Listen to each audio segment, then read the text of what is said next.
Hello बच्चों, circular motion of a car on a banked road, ये topic आज हम इस वीडियो में करेंगे।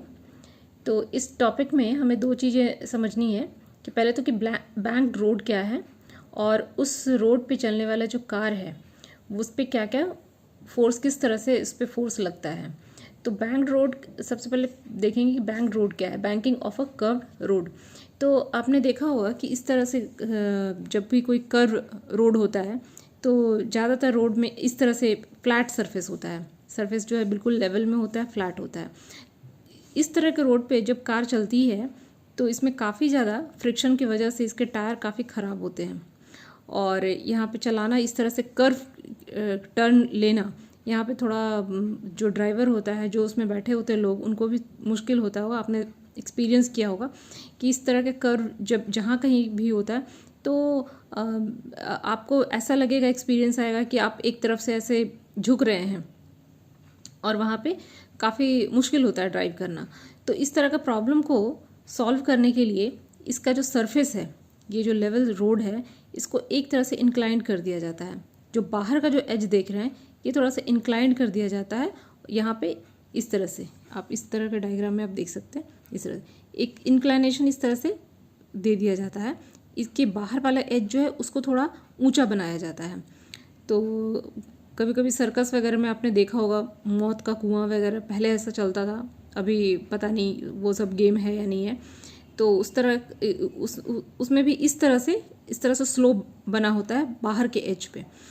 तो यहाँ से जब गाड़ी ऐसे पास करती है इस तरह का कर्व्ड सरफेस पे, तो यहाँ पे इजी हो जाता है ड्राइव करना और स्पीड को कंट्रोल करना, और प्लस जो फ्रिक्शन है वो भी काफ़ी कम हो जाता है, मिनिमाइज हो जाता है। तो इस तरह का जब हम इस तरह से स्लोप जो हम दे देते हैं बाहर के एज पे रोड पे, तो ये जो एंगल हमने दिया है यहाँ पे, इसी को कहते हैं बैंकिंग या बैंक्ड रोड। तो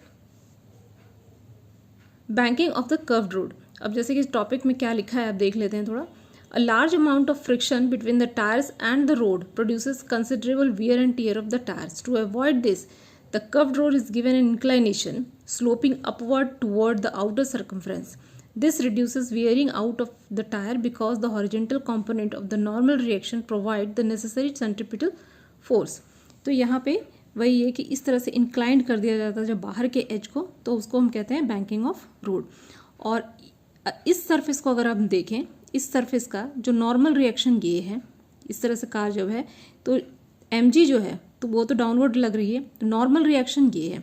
अब नॉर्मल रिएक्शन का जो हॉरिजॉन्टल कंपोनेंट है वो r sin थीटा, तो ये r sin थीटा हेल्प करता है उसको एक नेसेसरी सेंट्रीपिटल फोर्स देने में, प्रोवाइड करने में, और जिससे कि कार जो है वो स्मूथली इस तरह के कर्व्ड सरफेस पे वो आसानी से मूव कर लेता है। तो इसे हम डिटेल में हम देखेंगे कि किस तरह से इस पर फोर्सेस लग रही है। तो यहाँ पे जो बैंकिंग ऑफ जो कर्व रोड है उसका जो फाइनल जो डेफिनेशन जो है वो इस तरह से लिखा है: the system of raising the outer as of a curved road above it's inner as is called banking of the curved road. The angle through which outer edge of the curved road is raised above the inner edge is called angle of banking। तो यहाँ पे इस तरह से surface inclined है, तो ये जो थीटा एंगल है, ये जो एंगल है, ये एंगल ऑफ बैंकिंग है। अब हम देखेंगे कि इस पे किस तरह से फोर्सेस लग रही है। तो यहाँ पे एक टॉपिक है circular motion of a car on a banked road. तो सर्कुलर मोशन इसलिए क्योंकि ये जो कर्व है एक सर्कल का ही पार्ट है। तो इस तरह का जब भी कहीं भी आप कर्व्ड सरफेस अगर देखें रोड पे, तो ये इसको हम कहते हैं कि car is in circular motion. हालांकि वो पूरा ऐसा सर्कुलर मोशन कहने का मतलब ये नहीं कि पूरा ऐसा सर्कल घूमेगा, लेकिन यहाँ पे अगर इस तरह से कर्व रोड है, अगर इस रोड सीधी ना हो गई, इस तरह से अगर कर्व शेप में है, तो हम वहाँ पे सर्कुलर मोशन कह सकते हैं। अब यहाँ पे इस तरह का जब पाथ होता है तो यहाँ पे किस तरह से फोर्स इस पे लग रहा है वो हम देखते हैं। अब सब मान लेते हैं कि ये एक कार है जो कि कर्व सरफेस से घूम रहा है। तो ऐसा कि देख रहे हैं डायग्राम में सब कुछ क्लियर दिख रहा है कि सपोज कि ये पूरा वेट जो है कार का वो mg वो डाउनवर्ड डायरेक्शन में लगेगा। ये ऑलवेज ऐसा होता है कि डाउनवर्ड डायरेक्शन में mg का पूरा वेट लग रहा है। जो नॉर्मल रिएक्शन है वो सरफेस से बिल्कुल परपेंडिकुलर होगा। तो ये नॉर्मल रिएक्शन आर जो है वो सरफेस से वो बिल्कुल सीधे है। ये mg से सीधा नहीं है लेकिन सरफेस से, इस सरफेस से, क्योंकि ये इंक्लाइंड प्लेन है। अगर ये कार बिल्कुल ऐसे सीधी होती जैसे कि इस डायग्राम में है, अगर ऐसे होती तो नॉर्मल रिएक्शन ऐसा सीधा होता, लेकिन यहाँ पे चूंकि ये सरफेस थोड़ा सा इंक्लाइंड है, इस तरह से है, तो नॉर्मल रिएक्शन ऐसा थोड़ा एंगल है। ये एंगल जो थीटा है वो ये बैंकिंग ऑफ जो एंगल है इसके बराबर ही होगा थीटा। अब ये जो नॉर्मल रिएक्शन है उसको हम दो पार्ट में, दो कंपोनेंट में जो हम डिवाइड करेंगे, कॉस कंपोनेंट, साइन कंपोनेंट। तो ये जो एंगल है ये थीटा एंगल है, तो ये जो कंपोनेंट है ये हो गया आर कॉस थीटा और दूसरा कंपोनेंट है आर साइन थीटा, जो कि सेंटर की तरफ जो कर्व है उसका जो कोई कहीं सेंटर होगा उस डायरेक्शन में है। अब एक दूसरा जो फोर्स है वो है फ्रिक्शनल फोर्स, जो कि टायर और रोड के बीच में जो फोर्स लग रहा है वो है फ्रिक्शनल फोर्स। तो मान लेते हैं कि चूंकि ये जो फोर्स है, फोर्स ऑफ फ्रिक्शन, अगर ये रोड बिल्कुल ऐसे सीधा होता जैसा कि इस डायग्राम में है, अगर ये सीधा होता तो फोर्स ऑफ फ्रिक्शन बिल्कुल इस तरह से हॉरिजॉन्टल डायरेक्शन में होता, लेकिन नहीं, यहाँ पे ये इंक्लाइंड होने की वजह से ये डाउनवर्ड डायरेक्शन में इस तरह से है। तो इस फोर्स ऑफ फ्रिक्शन को अगेन हम इसको दो कंपोनेंट में ब्रेक करेंगे, साइन एंड कॉस कंपोनेंट। जो तो फ्रिक्शन को यहाँ से जब हम डिवाइड करेंगे इसको, तो एक हो जाएगा एफ कॉस थीटा जो कि इस डायरेक्शन में है, एफ कॉस थीटा, और डाउनवर्ड डायरेक्शन में एफ साइन थीटा हो जाएगा। तो इस तरह से ये फ्रिक्शन को भी हम दो कंपोनेंट में डिवाइड कर दिए, F cos theta and F sine theta. अब इसी चीज़ को यहाँ पे इस तरह से लिखा हुआ है कि जो डिफरेंट फोर्सेस इस पे लग रहे हैं वो, तो weight mg acting vertically downward, जो आपने देखा, normal reaction R of the road acting at an angle theta with the vertical. Okay, जो नॉर्मल रिएक्शन आर है वो अपवर्ड डायरेक्शन में है और वो थीटा एंगल बना रहा है नॉर्मल से। Force of friction F acting downward along inclined plane, ये फोर्स ऑफ फ्रिक्शन एफ जो है वो इंक्लाइंड प्लेन से डाउनवर्ड डायरेक्शन में लग रहा है। अब यहाँ हमें इक्वेशन बनाना है, उससे पहले हम एक चीज़ समझ लेंगे कि यहाँ पे इस डायरेक्शन में, इनवर्ड डायरेक्शन में, एक है आर साइन थीटा और एक दूसरा है एफ कॉस थीटा। ये जो है ये दोनों फोर्स मिल करके, this F cos theta and F sine theta, ये सेंट्रीपिटल फोर्स को प्रोवाइड करेगा, जो रिक्वायर्ड सेंट्रीपिटल फोर्स इसको चाहिए, इसको कर्व एक सर्कुलर मोशन के लिए, जो एक बैलेंस सर्कुलर मोशन के लिए जो एक सेंट्रीपिटल फोर्स चाहिए, वो ये दोनों फोर्स मिलके प्रोवाइड करेगा। अदरवाइज आपने देखा होगा कि जब भी कोई चीज़ सर्कुलर मोशन में अगर तेज़ी से अगर घूमे तो बाहर की तरफ फेंकाता है, मीन्स वहाँ पे एक सेंट्रीफ्यूगल फोर्स आ जाता है, बाहर की तरफ वो जाने लगता है। लेकिन यहाँ पे एक सेंट्रीपिटल फोर्स, इसको कर्व में घूमने के लिए ज़रूरी है कि एक सेंट्रीपिटल फोर्स इसमें मेंटेन्ड हो, तो वो सेंट्रीपिटल फोर्स इक्वल हो जाएगा F cos theta plus R sine theta के। तो इसे हम आगे इक्वेशन में इस तरह से हम रखेंगे, equating the forces along horizontal and vertical direction respectively, we get r sin theta plus f cos theta is equal to mv square by r। mv square by r जो है ये centripetal force, तो यहाँ पे f cos theta and f plus r sin theta दोनों को plus कर देंगे, जो कि बराबर हो जाएगा रिक्वायर्ड सेंट्रीपिटल फोर्स के। तो सेंट्रीपिटल फोर्स जो कि सर्कुलर मोशन को मेंटेन रखने के लिए ज़रूरी है। तो यहाँ पे ये इक्वेशन 1 हमने दे दिया। अब जो दूसरा है वो है, दूसरा जो फोर्स है जो कि एक है mg जो डाउनवर्ड डायरेक्शन में लग रहा है, ठीक ऑपोजिट में ये है r cos थीटा। तो यहाँ पे mg जो है mg r cos थीटा, तो ये बराबर हो जाएगा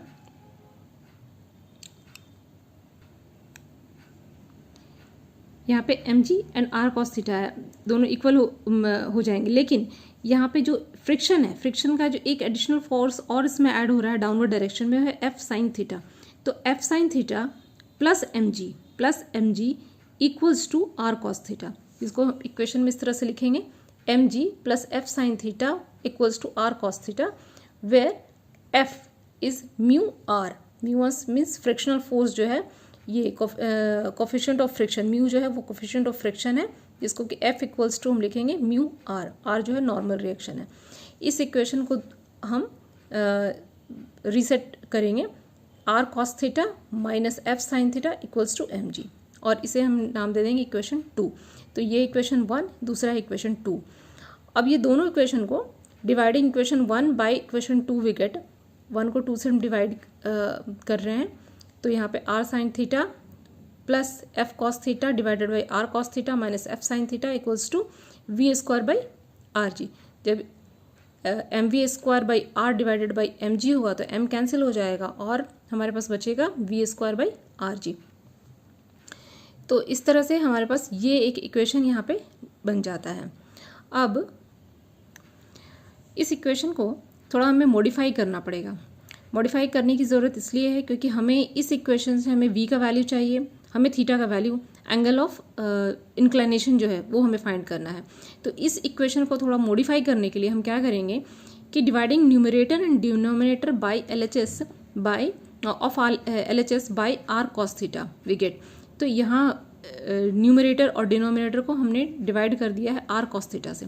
आर कॉस थीटा से डिवाइड करने के बाद यहाँ पे जो आ जाता है वो आर कैंसिल होकर tan theta plus F by R, और डिनोमिनेटर में आ जाएगा आर कॉस थीटा से डिवाइड होने के बाद R cos theta divided by are cos theta 1 minus F by R and sine theta by cos theta, ये हो जाएगा tan theta equals to we square by are G. दोनों numerator और denominator को जब हम एक ही क्वांटिटी से, एक ही नंबर से डिवाइड करते हैं तो उस पर इक्वेशन पे कोई वैल्यू पे कोई फ़र्क नहीं पड़ता, इसलिए हम ऐसा कर सकते हैं। उसके बाद हम इसे थोड़ा सा और रीअरेंज करेंगे, रीसेट करेंगे। यहाँ पे tan theta plus F by R, F by R क्या होता है mu, F by R mu. अब ये म्यू कहाँ से आया, ऐसा क्वेश्चन आ रहा होगा दिमाग में। तो यहाँ पे हमने पहले भी इक्वेशन में ये यूज़ किया हुआ है, F equals to mu R. जो फ्रिक्शन है वो coefficient of friction multiplied by normal reaction होता है।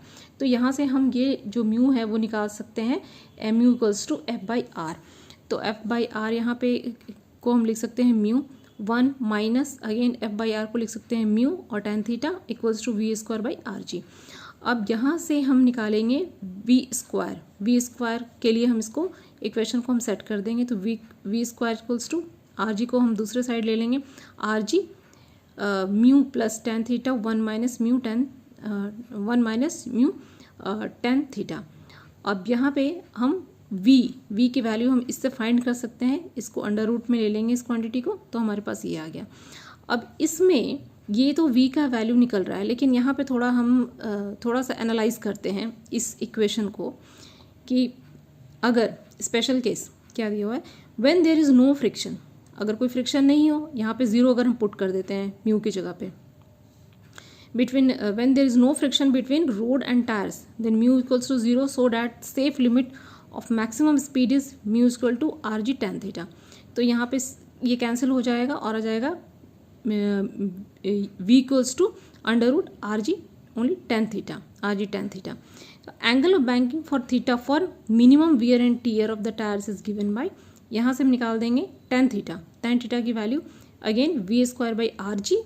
तो टेन थीटा निकल गया, theta equal to tan inverse V square by R G.